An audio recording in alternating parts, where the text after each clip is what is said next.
خطبہ نمبر 115 آپ علیہ السلام کے خطبے کا ایک حصہ طلب بارش کے سلسلے میں۔ بسم اللہ الرحمن الرحیم۔ خدایا، ہمارے پہاڑوں کا سبزہ خشک ہو گیا ہے اور ہماری زمین پر خاک اڑ رہی ہے۔ ہمارے جانور پیاسے ہیں اور اپنی منزل کی تلاش میں سرگرداں ہیں، اور اپنے بچوں کے حق میں اس طرح فریادی ہیں جیسے زن پسر مردہ۔ سب چراگاہوں کی طرف پھیرے لگانے اور تالابوں کی طرف والہانہ طور پر دوڑنے سے عاجز آ گئے ہیں۔ خدایا، اب ان کی فریادی بکریوں اور اشتیاق آمیز پکارنے والی اونٹنیوں پر رحم فرما۔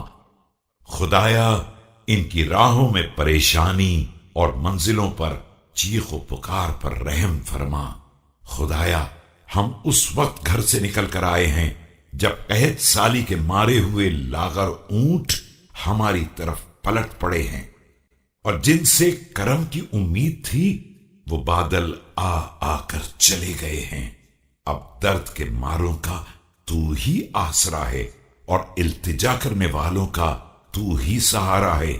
ہم اس وقت دعا کر رہے ہیں جب لوگ مایوس ہو چکے ہیں، بادلوں کے خیر کو روک دیا گیا ہے اور جانور ہلاک ہو رہے ہیں، تو خدایا، ہمارے اعمال کی بنا پر ہمارا مواخذہ نہ کرنا اور ہمیں ہمارے گناہوں کی گرفت میں مت لے لینا۔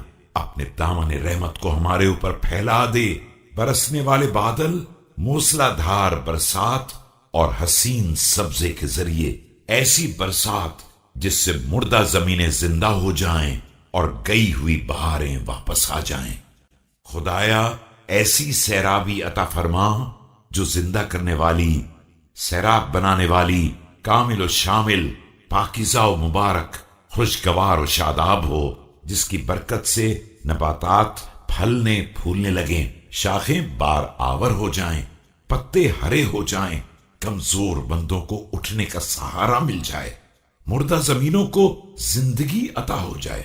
خدایا، ایسی سیرابی عطا فرما جس سے ٹیلے سبزہ پوش ہو جائیں، نہریں جاری ہو جائیں، آس پاس کے علاقے شاداب ہو جائیں، پھل نکلنے لگیں، جانور جی اٹھیں، دور دراز کے علاقے بھی تر ہو جائیں، اور کھلے میدان بھی تیری اس وسیع برکت اور عظیم عطا سے مستفیض ہو جائیں جو تیری تباہ حال مخلوق اور آوارہ گرد جانوروں پر ہے۔ ہم پر ایسی بارش نازل فرما جو پانی سے شرابور کر دینے والی، موسلا دھار، مسلسل برسنے والی ہو، جس میں قطرات قطرات کو ڈھکیل رہے ہوں اور بوندیں بوندوں کو تیزی سے آگے بڑھا رہی ہوں۔ نہ اس کی بجلی دھوکہ دینے والی ہو اور نہ اس کے بادل پانی سے خالی ہوں، نہ اس کے ابر کے سفید ٹکڑے بکھرے ہوں اور نہ صرف ٹھنڈے جھونکوں کی بوندا باندی ہو۔ ایسی بارش ہو کہ قحط کے مارے ہوئے اس کی سر سبزیوں سے خوشحال ہو جائیں اور خشک سالی کے شکار اس کی برکت سے جی اٹھیں، اس لیے کہ تو ہی مایوسی کے بعد پانی برسانے والا اور دامان رحمت کا پھیلانے والا ہے، اور تو ہی قابل حمد و ستائش، سرپرست و مددگار ہے۔